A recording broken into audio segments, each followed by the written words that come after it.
என்னை வாழ வைத்துக் கொண்டிருக்கும் யூடியூப் சேனல் நேயர்களுக்கு நன்றியும் வணக்கமும். பீப்புள் வாய்ஸ் சேனல் நேயர்களே, இப்போது பேசப்போவது சோஷியல் மீடியாவில் குடும்ப பிரச்சனையை கொண்டு வராதீங்க. 4 சோத்துக்குள்ளே நடக்க வேண்டிய பிரச்சனையை எதுக்கே கேமரா முன்னால் பேசுகிறீங்க? வெக்கமா இல்லை?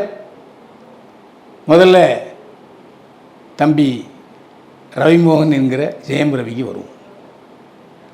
காதலிச்சு கல்யாணம் பண்ணேன், அது எல்லாருக்கும் தெரியும். ஆர்த்தி கோடீஸ்வரர் விட்டு பெண், நீ ஒரு தயாரிப்பாளர் இயக்குனருடைய மகன். காதலிச்சிங்க. அவங்க ஆர்த்தி வீட்டில் முதல்ல ஜெயம் ரவிக்கு பெண் கொடுக்க சம்மதிக்கலை, இதுதான் உண்மை. அதனால் இவர் கையை அறுத்துக்கிட்டார். யார்? ஜெயம் ரவி. அதுக்கப்புறம் 2 வீட்டாரும் பேசி சரி 2 பேரும் காதலில் உறுதியாக இருக்காங்கன்னு சொல்லி கல்யாணம் பண்ணி வச்சாங்க. 2 குழந்தைகளுக்கும் அப்பா அம்மா ஆயிட்டீங்க.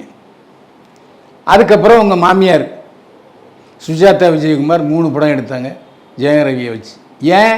அப்போ ஒரு மார்க்கெட் இல்லை, தயாரிப்பாளர்கள் யாரும் ஒரு ஒப்பந்தம் பண்ணலை. ஆனாலும் மருமகனை காப்பாற்ற வேண்டும் என்ற ஒரே காரணத்துக்காக 3 படம் எடுத்தாங்க. 3 படமும் பெரிய லாபம் அல்லவே அல்ல. ப்ரொமோஷனில் தூக்கி நிறுத்தி ஜெயம் ரவியை ஒரு கதாநாயகனாக ஆக்கினார்கள். ஆனால் ஜெயம் ரவி சோஷியல் மீடியாவில் கேமரா முன்னால் நான் தான் உங்களை தயாரிப்பாளர் ஆக்கினேன்னு சொல்கிறார். இது எவ்வளோ பெரிய பொய் எனக்கு தெரியும். உங்கள்கிட்ட ஏது காசு? தயாரிப்பாளர் அளவுக்கு காசு இருக்கா? உங்கள் மாமியார் தானே என்னை நடிக்க வச்சாங்க. ஏன் இப்படி போய் சொல்லணும்? போதை. எதனால் போதை? அந்த கெனிஷா வெளிநாட்டு போதை மருந்துகளை ஜெயம் ரவியை குடிக்க வச்சு அழ வச்சு மீடியா முன்னால் பேச வச்சு.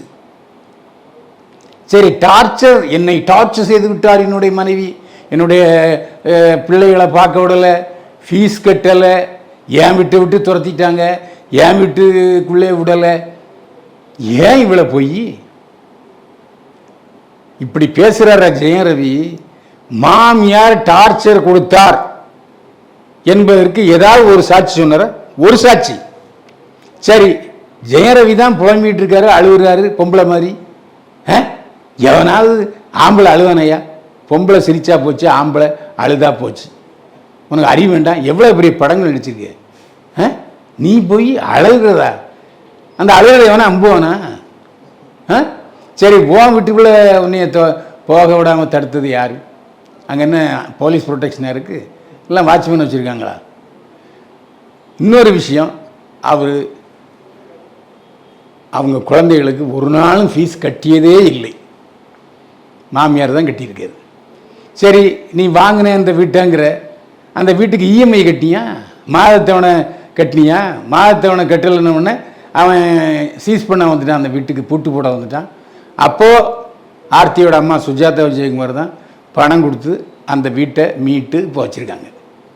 சரி, இவ்வளோ பேசுகிறாருல்ல ஜெயம் ரவி, எங்கே இருக்கார்? தூரத்தில் ஒன்றும் இல்லை.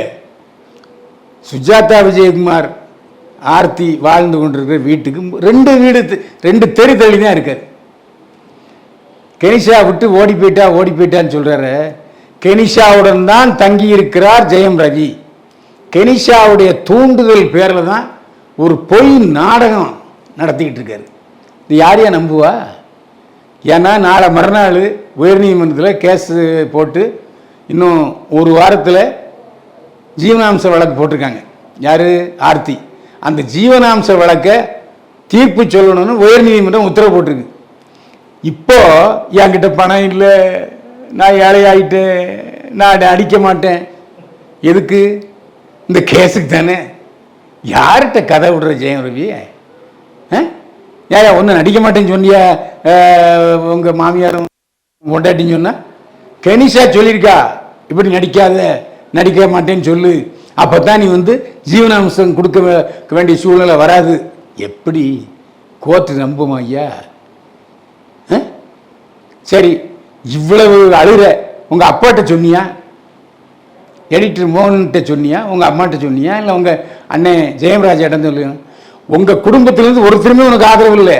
ஏன்னா நீ புழுகிற, பொய் மூட்டை புழுகிற, கெனிஷா பின்னாடியே சுற்றிக்கிட்டு இருக்கேங்கிறத உண்மை. கெனிஷா சொல்லி கெனிஷாவுடைய கதை திரைக்கதை வசனத்துக்கு நீ இப்போ நடிச்சுக்கிட்டு இருக்க. சரி, நீ உன் டைரக்ஷனில் நீ கதாநாயகன் நடிச்சல, அந்த ஷூட்டிங்கில் இவரே கையை அறுத்துக்கிட்டு செட்டிநாடு ஆஸ்பத்திரியில் ட்ரீட்மெண்ட் எடுத்தார். உண்மையா இல்லையா? இந்த சம்பவத்துக்கு காரணம் அவர் தானே தவிர குடும்ப பிரச்சனை அல்ல. ஏன் அறுத்துக்கிட்ட? காசு இல்லை. கெனிஷா தெரிஞ்சுக்கிட்டா இவன்கிட்ட காசு இல்லை அப்படின்ட்டு, அதனால் தூண்டி விடுற. ஏயா ஒன்று யார் நடிக்க வேண்டாம்னு சொன்னது? இல்லை யார் நடிக்க கூப்பிட்டா? யாரும் நடிக்க கூப்பிடல, நடிக்க மாட்டேன்னு சொல்கிறேன். ஜெயரவி, குடும்ப பிரச்சனையை மீடியா முன்னால் பேசாதீங்க.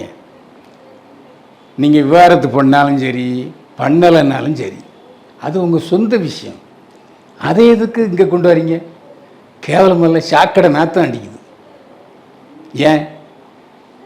அதே மாதிரி நீங்கள் தயவு செய்து கோர்ட்டில் இருக்கிற பிரச்சனையை இப்போ நீங்கள் பேசியிருக்கீங்க. இது கண்டெம்ட் ஆஃப் கோர்ட்டாச்சே. நாளைக்கு கோர்ட்டில் இந்த விஷயம் வரும்போது ஏன் இப்படிலாம் பேசணுன்னு கேட்பாங்கல்ல. நீ பைத்தியமா? மனநோயா? சரி, மனநோய்னா அதுக்கு போய் ட்ரீட்மெண்ட் எடுப்பா. யாரு ஒன்று டார்ச்சர் பண்ண அது சொல்லு. சரி, பேசி முடிச்சோட ஒரு கேள்வி கூட பதில் சொல்லாமல் எழுந்து ஓடி போறியே. இந்த கேள்வி பதில் சொல்லு. டார்ச்சர் செய்தது யார்? கெனிஷாவா உங்கள் மாமியார்? இதுவரைக்கும் மாமியார் உன்னை பற்றி மீடியாவில் பேசவே இல்லை. அதே போல் உன்னுடைய மனைவி உன்னை பற்றி பேசவே இல்லை. நீ தான் தொடர்ந்து பேசிக்கிட்டு இருக்க. ஆனால் இப்போது உன் பொண்டாட்டி தரப்பில் கெனிஷா எதுவும் வாயை திறக்கக்கூடாதுன்னு ஸ்டே ஆர்டர் வாங்கிட்டாங்க. ஏன்? கெனிஷா அசிங்கமாக பேசியிருக்கு. ஏண்டா, என்னதான் நீ தாலி கட்டிய மனைவி, உன்னுடைய 2 குழந்தைகளுக்கு தாய், அவளை கேவலமாக கெனிஷா பேசியிருக்கல, அவளை கண்டிக்க வேண்டாமா? தூக்கி போட்டு 4 சாத்த வேண்டாமா? நீங்கள் எல்லாம் கெனிஷா விரட்டிக்கணும். ஏண்டி, நீ எனக்கு தோழி, சரி ஏதோ கூட இருந்துக்கிட்டு இருக்க, என் பொண்டாட்டி எப்படி நீ அசிங்கமாக பேசலாம்? கேட்கணுமா இல்லையா? ஒரு நியாயமான புருஷன் இந்த வேலையை ஏன் செய்யலை? இதுக்கெல்லாம் முதல்ல ஜெயரவி பதில் சொல்லட்டும். ஏற்கனவே ஜெயரவி கெனிஷா என்னை நோட்டீஸ் அனுப்புனீங்க, அது நான் பதில் அனுப்புனா இல்லையா? தயவு செய்து இந்த கேள்விகளுக்கு நீங்கள் பதில் சொல்லுங்கள். பத்திரிகையாளர்கள் மற்றவர்கள் கேள்வி வைக்கிறாங்களோ இல்லையோ, நான் கேட்பேன். ஏன்னா என்னுடைய ரசிகர்கள் கேட்க சொன்னார்கள், நான் கேட்டேன். பதில் சொல்லுங்கள். அடுத்து மதுரமுத்து. ஒரு 1.25 வருஷத்துக்கு முன்னாடி ஒரு பட்டிமன்ற பேச்சாளர் எனக்கு வக்கீல் நோட்டீஸ் அனுப்புனாங்க. இந்த மாதிரி என்னையும் மதுரமுத்தையும் நீங்கள் சேர்த்து பேசுகிறீங்க தப்புன்னு. நான் உடனே அது நான் தெரியாமல் தான் சொன்னேன். ஏன்னா சொன்னது அவன் பொண்டாட்டி, அதனால தான் நான் உங்களை பற்றி பேச வேண்டியிருந்தேன்னு. அந்த பிரச்சனை அதோட முடிஞ்சது. இப்போது 1.5 வருஷம் கழித்து மறுபடியும் பூதாகாரமாக வந்திருக்கிறது. அவன் 2வது பொண்டாட்டி. இவ்வளோத்துக்கும் அது பல் டாக்டர்னு சொல்கிறாங்க. அசிங்கமாக பேசுது. யாரை? மதுரமுத்து ஃப்ரெண்ட்ஸை. ஏண்டா, எச்சி திணிக்க வர்றீங்க, எச்சி சோத்துக்கு வர்றீங்க, குடிக்க வர்றீங்க. ஏண்டா, அவர் காசில் குடிக்கிறீங்க, குடிச்சிட்டு அவர் குடும்பத்துக்கே வெட்டி வச்சுட்டு போகிறீங்களா? பாரதேசியிலன்னு காரி துப்பியிருக்கு. அந்த பல் டாக்டர் மட்டுமல்ல, அதாவது நம்முடைய மதுரமுத்துடைய 2வது மனைவி மட்டுமல்ல, மதுரமுத்தோட மாமியாரும் கச்சாமச்சான்னு பேசுது. இது ஏயா? நீ எத்தனை பேருக்கு பட்டிமன்றம் சொல்கிற, புத்தி சொல்கிற? 1 லட்சம் 2 லட்சம் நீ பட்டிமன்றத்துக்கு வாங்குற, வெளிநாட்டுக்கெல்லாம் போகிற. உன் குடும்பத்தில் இப்படி ஒரு இதா? யோசிச்சுப்பார். அப்போ எங்கேயோ கர்ம வேலை செய்தா என்று தான் கேட்க தோன்றுது. மதுரமுத்து எனக்கு ரொம்ப நல்ல நண்பர், அண்ணன் மரியாதையாக சொல்லுவார். தயவு செஞ்சு ஜெயரவிக்கும் கேட்டுக்கிறேன், மதுரமுத்துவுக்கும் சொல்கிறேன், வீட்டு சங்கதியை வெளியே சொல்லாதீங்கப்பா. இது உங்களுக்கு மட்டும் இல்லை, சம்மந்தப்பட்ட சினிமாக்காரங்களுக்கு எல்லாருமே கேவலமாக இருக்குது. ஏன்னா நீங்களாம் இப்படி நடந்துக்கிறதுனால என்ன போன்றவர்களையும் ரோட்டை ஒரு மாதிரியான்னு பார்க்குறான். மனசு ரொம்ப கஷ்டமாக இருக்குது. வேண்டாம், இதோடு நிறுத்திக்கிங்க. உதாரணம் சொல்கிறேன், ரஜினி வீட்டில் இல்லாத ஐயா, ரஜினி சாமியாராக போகிறேன்னாரு, தன்னுடைய பங்களாவை எழுதி கொடுத்துட்டாரு, ஆனாலும் பொண்டாட்டியோட சண்டை போட்டதே கிடையாது. பொண்டாட்டியோட சந்தோஷமாக விடுறாரு. 2 பெண்களும் விவாகரத்து செஞ்சாங்க. அவர் ஏதாவது வெளியே சொன்னார்? அவர் பாட்டுக்கு ஒரு வேலையை பார்த்துக்கிட்டு இருக்காரு. இந்த இன்னொரு பொண்ணு 2வது கல்யாணம் முடிஞ்சது. அது மூலமாக குழந்தை வந்துச்சு. பேரம்பேத்தியோட சந்தோஷமாக இருக்கார். ஏன் முதல்வர் கலைஞருக்கு இல்லாததா? அவர் இன்னைக்காவது அவர் வீட்டு சண்டையை வெளியே சொல்லியிருக்காரா? பெரிய மனுஷங்க வீட்டில் எல்லா வீட்லேயும் இருக்கியா? யார் வீட்டில் இல்லை?